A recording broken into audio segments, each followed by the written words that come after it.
I'm Olivia, 33, female, and he used me for years, so I gave his secrets to the one person who could destroy him.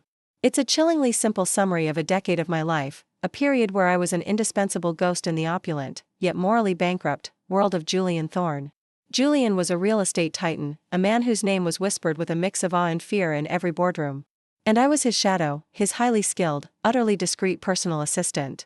I knew every detail of his life, both the legitimate and the deeply illicit. But while I built his empire, piece by piece, he chipped away at my spirit, taking my loyalty for granted, constantly underpaying and belittling me, and laughing off my own quiet aspirations. I remember my first week, 10 years ago, fresh out of college, bright-eyed and eager. Julian had me sign a ridiculously broad non-disclosure agreement. Just standard procedure, Olivia, he'd boomed, his smile wide but his eyes cold.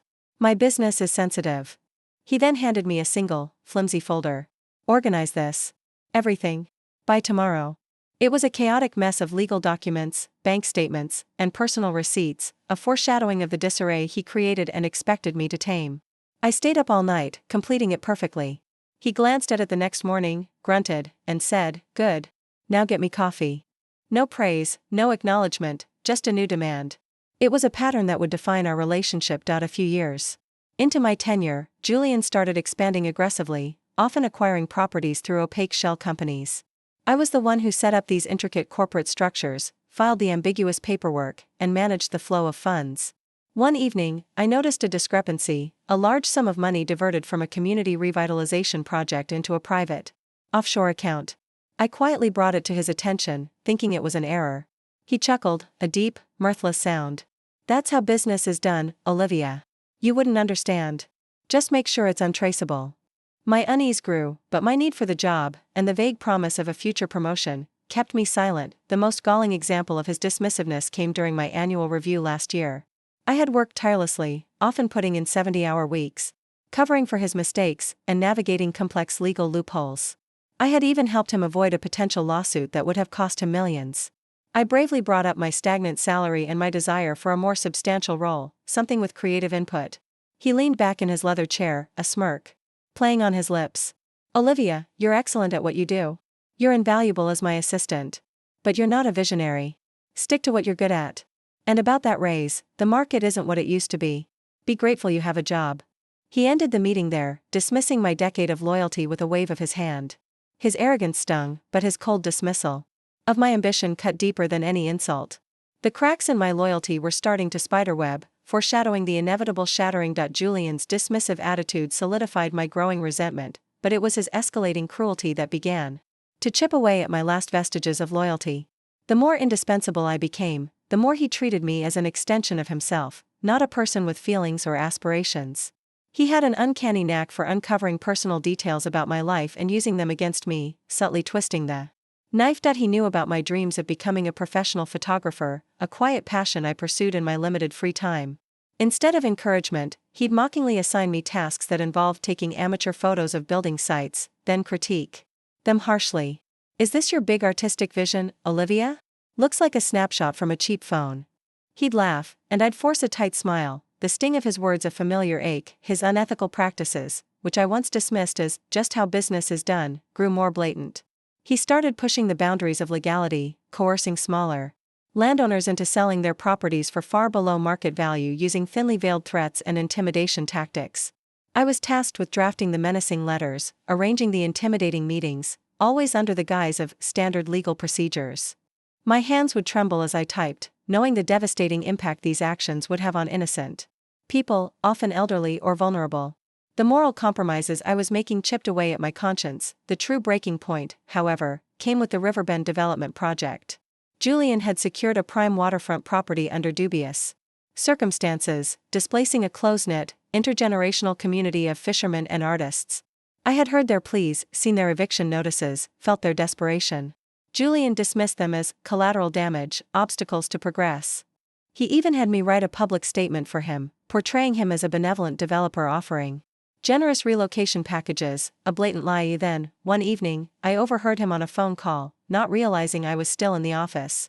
He was speaking to a contact in local government, explicitly discussing how he had manipulated zoning laws and circumvented environmental regulations for the Riverbend project by making significant anonymous donations to key officials.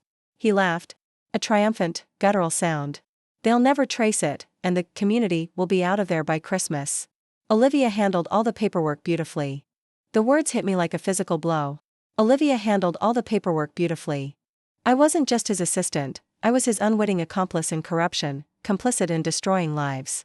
My own dreams had been suffocated under the weight of his demands, and now, he was actively destroying the lives of others, boasting about my role in it. The decade of loyalty, of silent endurance, shattered in that instant. The hidden assets, the shell companies, the personal indiscretions, the environmental violations, the trove of secrets I possessed suddenly felt like a ticking time bomb, and I knew exactly who to give it to. Julian Thorne had used me for years. Now, I would use his secrets to destroy him. The moment I heard Julian boast about circumventing environmental regulations and manipulating officials, using significant anonymous donations, my entire world shifted. It wasn't just about my stagnant career or his personal insults anymore, it was about the destruction of a community, the corruption he reveled in, and my unwitting complicity. The years of quiet resentment coalesced into a cold, unwavering resolve.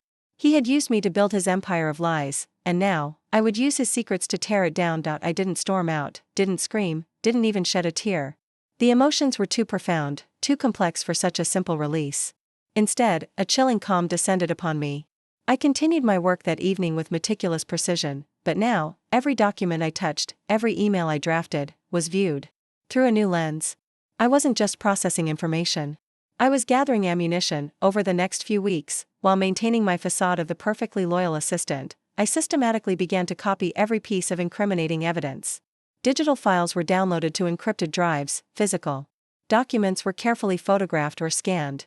The evidence was vast: shell company records, offshore bank accounts, emails detailing his intimidation tactics, financial transfers to unnamed officials, confidential appraisals of properties he had acquired for a fraction of their worth. I even had a detailed log of his personal indiscretions, not for public consumption, but to understand his patterns of manipulation and how he kept people quiet. The most damning pieces were the audio recordings.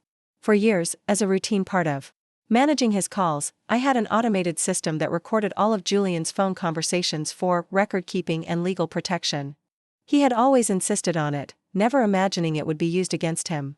I started sifting through years of recordings, finding explicit conversations where he boasted about bribing officials, threatening small business owners, and laundering money through his various development projects. His own words, spoken with arrogance and impunity, would be his undoing. One afternoon, Julian, oblivious to the storm brewing, handed me a sensitive folder. "Olivia, make sure this is locked away. Nobody, and I mean nobody, gets their hands on this. It's too important." He smiled, a rare, almost charming gesture, completely trusting me.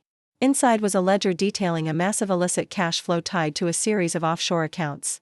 It was the final, critical piece of the puzzle, undeniable proof of large-scale financial crimes. As he walked away, I held the folder, feeling the weight of his trust, and the immense power I now wielded. He used me for years, believing I was nothing more than a convenient tool. He smiled, thinking he was untouchable. I smiled back, a quiet, internal smile that promised ruin. I knew exactly who could destroy him, and I had everything she needed. Armed with a decade's worth of Julian's meticulously documented secrets, I felt a strange combination of fear and liberation. The perfect assistant facade remained firmly in place, even as my internal world churned with purpose.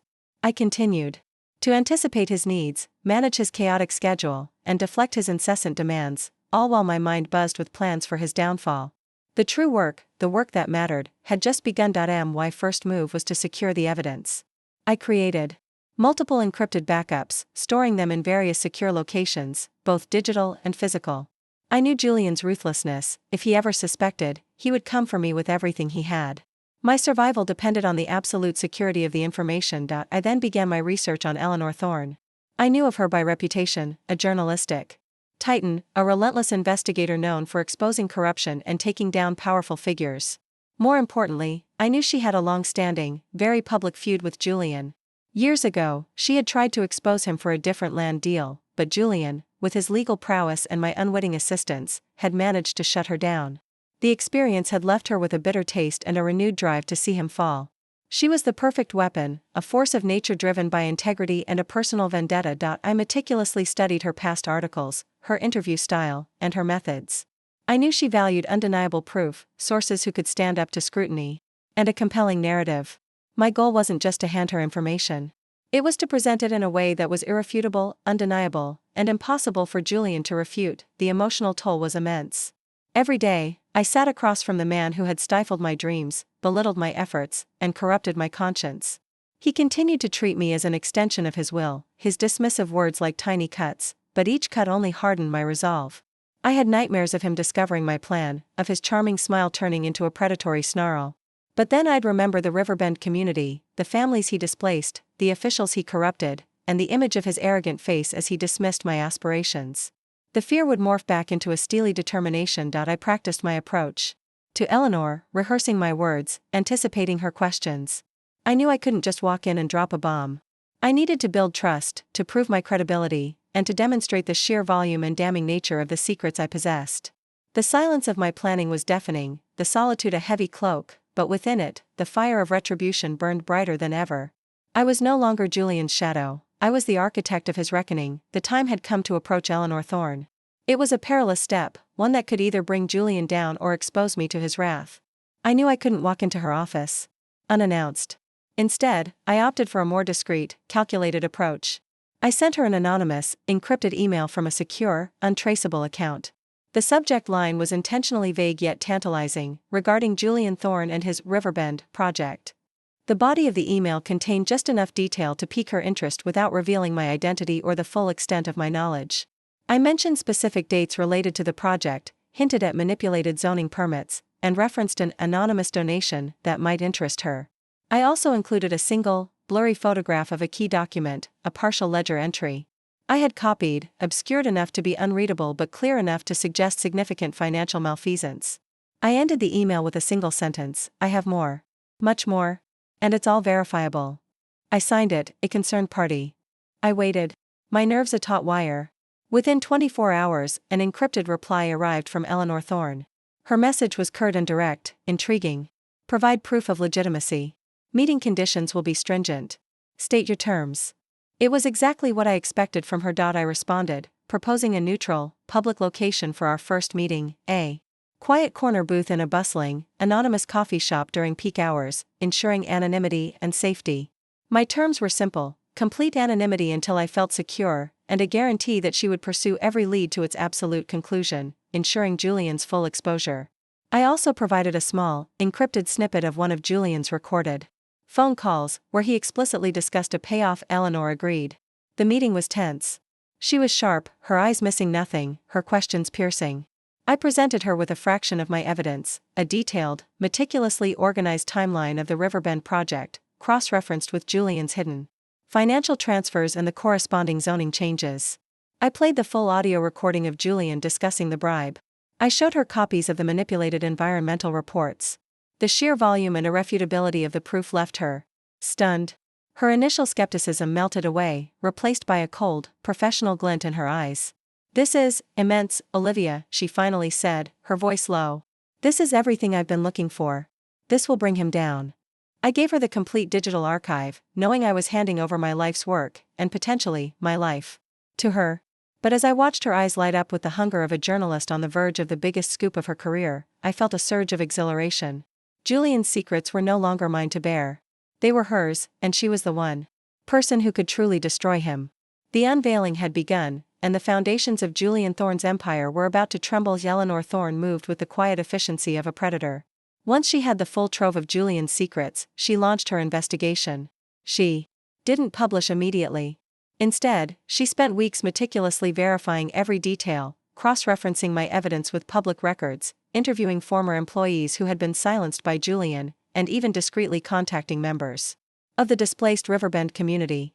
Her reputation as a relentless journalist was well earned. She left no stone unturned. I remained in my role as Julian's assistant, a silent observer, watching the storm clouds gather. Julian, meanwhile, was completely oblivious.